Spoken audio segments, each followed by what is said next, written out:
The Sixers have another injury, and yes, it's another center. And that means somebody's going to have to play, or they're going to have to find a center somewhere. We're going to look at who is going to have to play, who we don't want to play.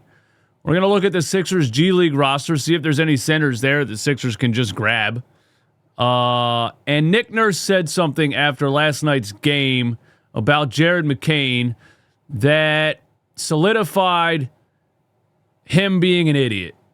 Let's go. Sixers, why won't you just lose and put me out of my misery? Why do you gotta keep doing this to me, bro? Nobody else should touch the ball right here. He shoots it from the logo. Oh, we're going to overtime! Tyrese Maxey is a god amongst men! Run it back, Nation. What is good? Sixers sickos. What is good? Thank you for being here. All my sickos, hit the like button one time. Give me 500 billion likes on this video. Subscribe to this channel if you are brand new. We talk 76ers every single day. It is a sick, disgusting habit, obsession that we were born into. If that is you, hit the subscribe button. And listen to us on Apple Podcasts and Spotify. Those numbers are blowing up. Thank you for listening to me while you're driving to work or at the gym or whatever you're doing. I appreciate it. Now let's get into it, man. Last night, the 76ers had another injury because it's just what happens.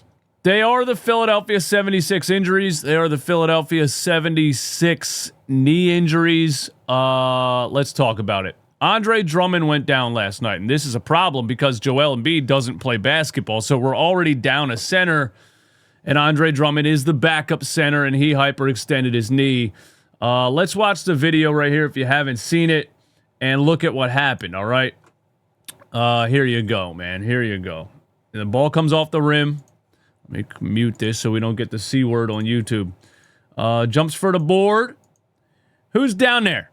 Who's down there? Who's that little guy down there? Underneath of him. Who's that little guy underneath of him? Oh, it's Kyle Lowry. Oh, my God. Andre Drummond got injured because Nick Nurse put his stepson on the floor, who's too damn slow to get the fuck out the way. Yeah, Andre Drummond landed on Kyle Lowry and hyperextended his knee. Yes, I'm blaming Kyle Lowry. Not really blaming Kyle Lowry. I'm blaming Nick Nurse. Kyle Lowry shouldn't be on the floor. Kyle Lowry definitely should not be underneath the basket. And Andre Drummond hyperextended his knee there, and then he was taken away in a wheelchair. Okay, so that's not good. Now, we have an update on Andre Drummond. And this is from Rob Murrows, who covers the NBA for, I don't know, some company. Philadelphia 76ers center Andre Drummond sustained a hyperextension in his right knee and will miss 1 to 2 weeks, league sources tell me. Now, what does this mean for the 76ers? We're now down 2 centers. We just got Adem Bona back from ankle sprain, and Adem Bona is a young, underdeveloped second-round talent. That means it's Janai Broom time, guys. And Janai Broom is terrible. And I said this when we drafted him. I thought it was an insane draft pick. And people argued they were blue in the face with me because Auburn was good and he was good in college. College is not the NBA. He's 6'9". That's an undersized center. He's slower than my grandmother, and she's dead. He can't jump higher than George Niang. All you had to do was look at his physical makeup and say, that guy's not going to be able to play in the NBA. It was obvious. It gave me shades of Gershon Yabusele at center. Another guy who's slow and can't jump. What are we doing? Anybody with a brain would have known this was a bad draft pick. But Daryl Morey does not use a human brain when he makes decisions. He uses AI models. He's playing a video game. And the Sixers roster construction right now is a result of that. The only backup center they have is a guy that should not have been drafted. And the only point guard they have, oh, wait till you hear what Nick Nurse said about the 76ers point guard situation. You just wait. Now, look, Janai Broom got on the floor last night because he had to, and he was god-awful. And in 7 minutes, he put up a goose egg and 3 fouls. But he was a -8 in 7 minutes, and he was a -8 in 7 minutes because plus minus is a lineup stat, and every single time he got on the floor, the Brooklyn Nets went on a run. A dude named Igor Demon was just laying the ball over top of his head. And Igor Demon was a number 8 pick in the draft, young prospect, but an NBA center blocks Igor Demon, or defends him at least. Janai Broom can't defend anybody in the NBA. He got to go. Cut him right now. Waive him. It was a horrendous draft pick. And Daryl Morey should be embarrassed, and he has no idea what he's doing. Now, let's talk about what the Sixers can do at center, because I'm like, you know what? It's not Janai Broom. I thought I would try these in-ear monitors, dude, and it just itches my ear. I don't know why I'm trying it. I was like, you got a Dembona. Janai Broom can't play in the NBA. We need a 7-footer, right? So I was like, let's go look at the G League roster and see if we can find a 7-footer. And look, even the G League roster is bad, bro, size-wise. The tallest guy is Igor Milicic. Okay, he's 6'10". The tallest guy on the Sixers G League roster is 6'10". Where the hell are the 7-footers? Dominic Barlow can't be one of your tallest guys, bro. Jabari Walker can't be one of your like Nick Nurse is playing Jabari Walker at center.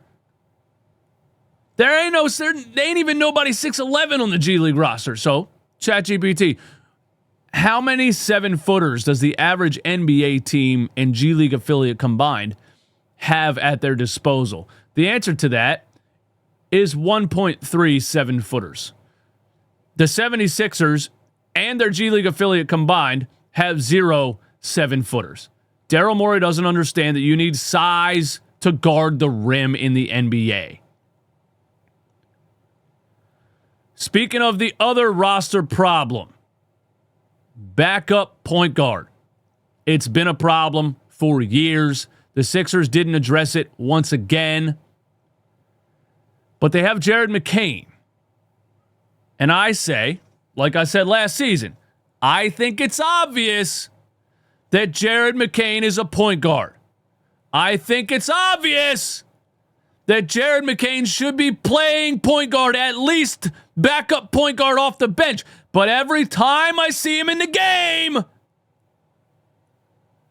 there's another guard out there. Or even worse, last night, Kyle Lowry's out there.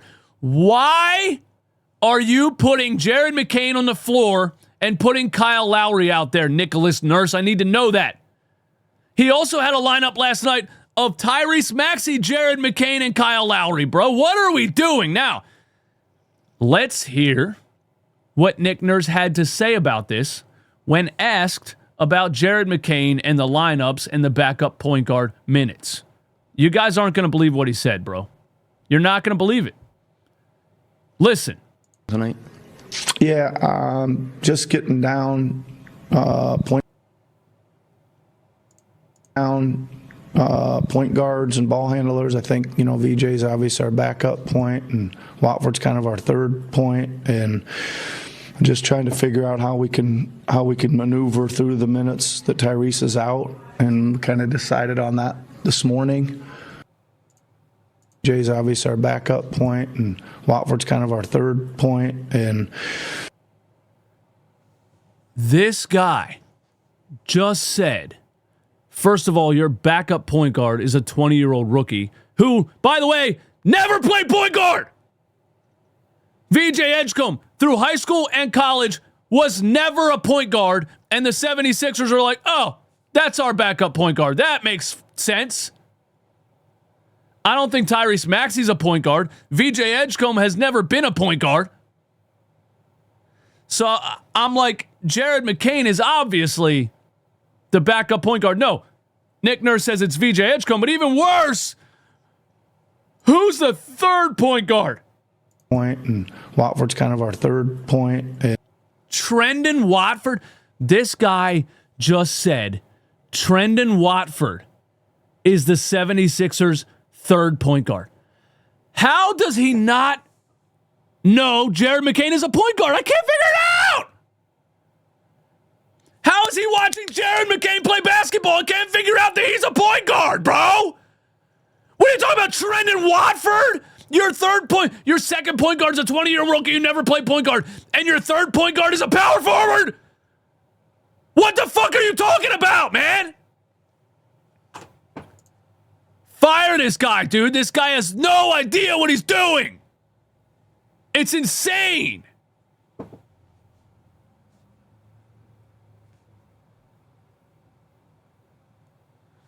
Another year of the 76ers being run by people who have no fucking clue what they're doing. It's absolute, you know what? It's actually impressive. Because the Elton Brand, Brett Brown team with Al Horford on the floor with Joel Embiid was the dumbest thing I've ever seen people who are supposed to be smart basketball minds try to put together. Joel Embiid, who needs the most space of anybody since Shaq in 2000, they put a center next to him. And then they put Tobias Harris out there, who's a power forward. Then they put Josh Richardson was your only guard. He's not even a guard. They drafted a point guard who won't shoot to put next to him. 6 years later, I got a guy telling me my backup point guard is Trendon Watford. I got a guy drafting a 6'9" center who can't run and jump and puts 0 7-footers on the roster. What is this team doing? Thank you. This has been a therapy session. I'm glad I got that out. I hope you enjoyed it. Enjoy the rest of your Saturday. I'm going to enjoy mine, and I'm not going to talk or think about the 76ers until the game tomorrow at 6 p.m. I love you. I'll see you later.